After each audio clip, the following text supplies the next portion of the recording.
Turma, essa é uma aula prática resumida de controle de hemorragias a nível de primeiros socorros, controle de hemorragias externas. Nessa aula eu vou te ensinar como fazer um controle rápido e efetivo de uma hemorragia externa grave, sanguinante, que pode acontecer eventualmente no pescoço, em um dos braços, pernas, no tronco, ou seja, no tórax, no abdômen, no dorso, na cabeça. Então, onde houver sangramento ativo, a nível de primeiros socorros, é uma prioridade parar esse sangramento. Então, essa é uma aula com foco em primeiros socorros. Não vamos falar aqui sobre todas as possibilidades que a gente discute no APH, e sim para que qualquer pessoa possa fazer muito rapidamente um controle de hemorragia de forma efetiva e seguindo aquilo que está nos protocolos. Para isso, eu estou com alguns equipamentos aqui. Essa aula é uma atividade prática, inclusive do nosso curso de formação de instrutores de primeiros socorros nível 3. Cada um dos alunos precisa ministrar essa aula, gravar um vídeo de 5 a 15 minutos ensinando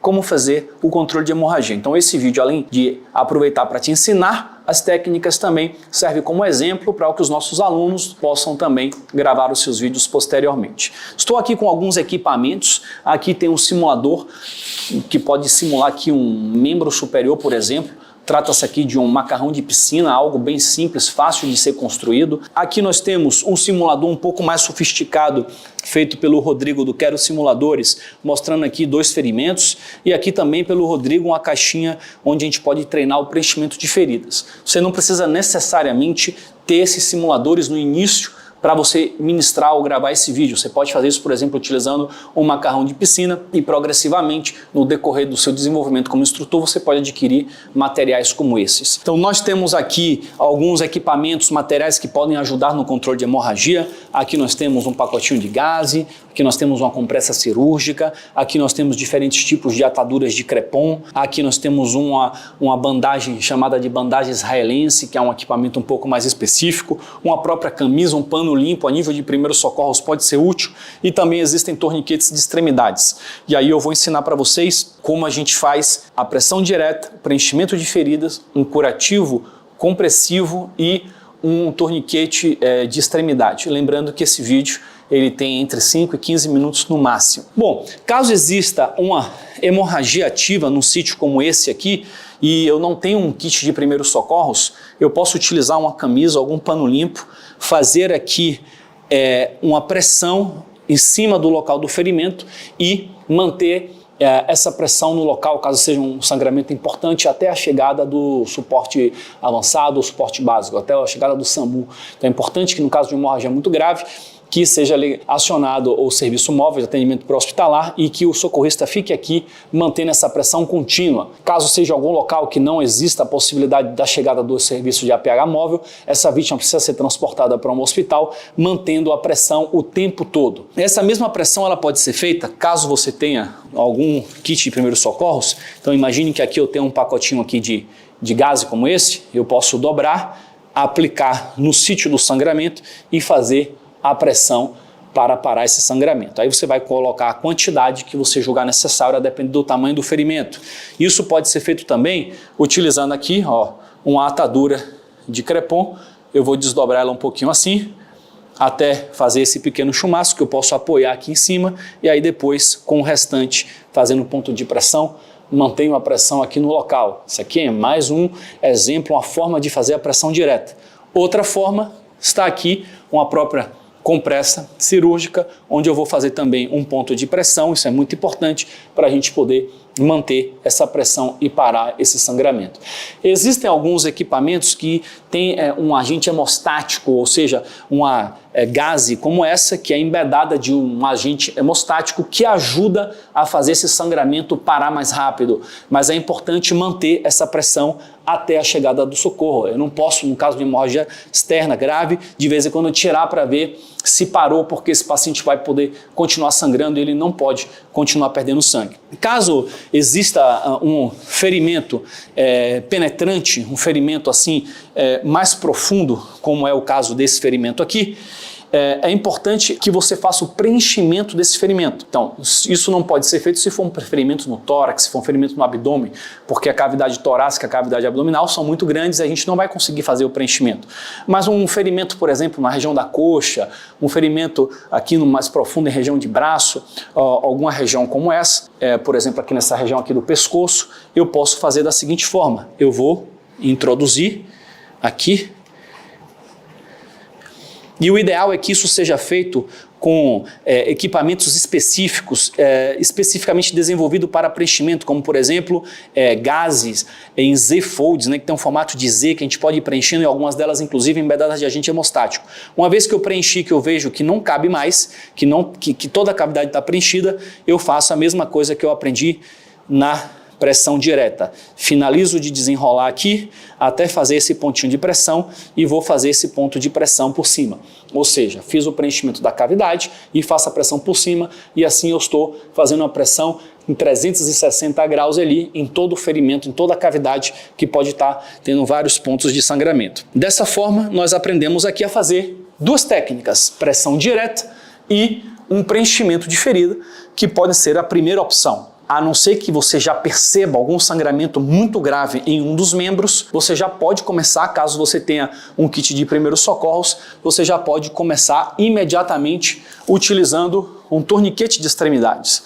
Aqui nós temos alguns tipos de torniquetes. Esses três aqui são de um fabricante brasileiro chamado Desmodus, e esse aqui é de um fabricante americano, que aqui é o CAT, e perceba que eles têm várias cores. Existe a cor azul, que é uma cor desenvolvida para treinamento. Por mais que seja um torniquete igualzinho ao laranja aqui, por exemplo, ele tem a mesma eficácia no uso, mas por uma convenção ele é feito para utilizar em treinamentos. Caso haja uma foto, um vídeo de uma técnica sendo mal executada, a gente sabe que aquilo ali é um treinamento. O laranja foi desenvolvido para uso civil, para que ele seja visto. Por exemplo, o SAMU vai utilizar o laranja, porque uma vez colocado no paciente lá no hospital, tem que ser visto que tem um torniquete ali para que ele não seja esquecido ali no local. E existem algumas cores mais escuras, preto, por exemplo, ou no caso da Desmodus tem alguns verdes, tem algumas cores coiote, que são camuflados, né, para sair na cor da farda das Forças Armadas, militares, polícia, etc., porque o objetivo é que eles não sejam vistos, tá? Mas tem que ser retirado posteriormente. Então aqui, por exemplo, caso eu perceba que esse paciente está com a hemorragia, por exemplo, no membro inferior, ou eu mesmo estou com essa hemorragia no membro inferior, nesse caso aqui, eu posso fazer uma autoaplicação, eu posso aplicar também na vítima. Aqui existe essa fivela do torniquete, eu vou passar aqui por dentro dessa fivela dessa forma e coloco o mais alto possível no membro, ou seja, o mais próximo aqui da região inguinal ou o mais próximo da axila. Essa é a forma de ser colocado inicialmente o torniquete. E aqui eu vou ajustar e fixar aqui o velcro, de tal forma que o meu dedo não possa passar.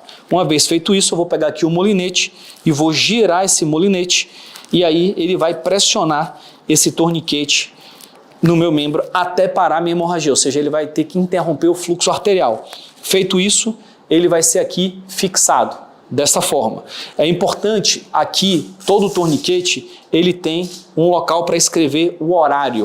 Então aqui, o horário que ele foi aplicado, ele vai ser escrito com um piloto, tá? Então nesse torniquete aqui é dessa forma. Nesse outro torniquete, por exemplo, o CAT, que eu vou fazer aqui uma demonstração de um exemplo de uma aplicação, uma autoaplicação agora no membro superior. Então aqui eu vou estar fazendo assim.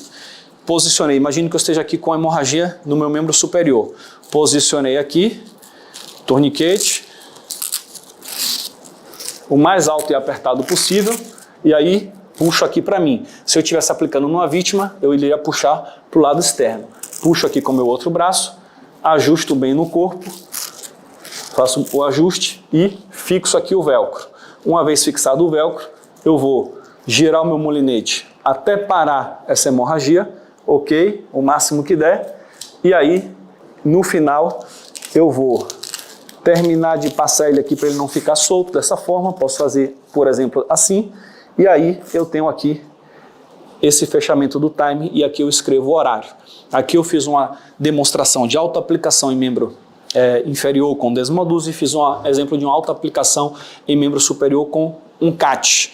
Tá? Inclusive aqui aproveito nesse vídeo para agradecer o Denis da Alsoluxo por ter fornecido esse CAT para a gente e o Valdemir da Desmodus por ter fornecido aqui esse torniquete brasileiro para a gente fazer essa demonstração, ok? Então essa foi uma autoaplicação. Lembrando que o torniquete, uma vez aplicado, é importante checar o pulso periférico para garantir que não haja mais fluxo arterial, mas o principal indicador é a interrupção do sangramento. Esse torniquete não deve ser afrouxado periodicamente, ele deve ser mantido no local até chegar no hospital e o cirurgião, o médico responsável, opte pela sua retirada. Então aqui eu vou retirar, porque meu fluxo aqui já está interrompido.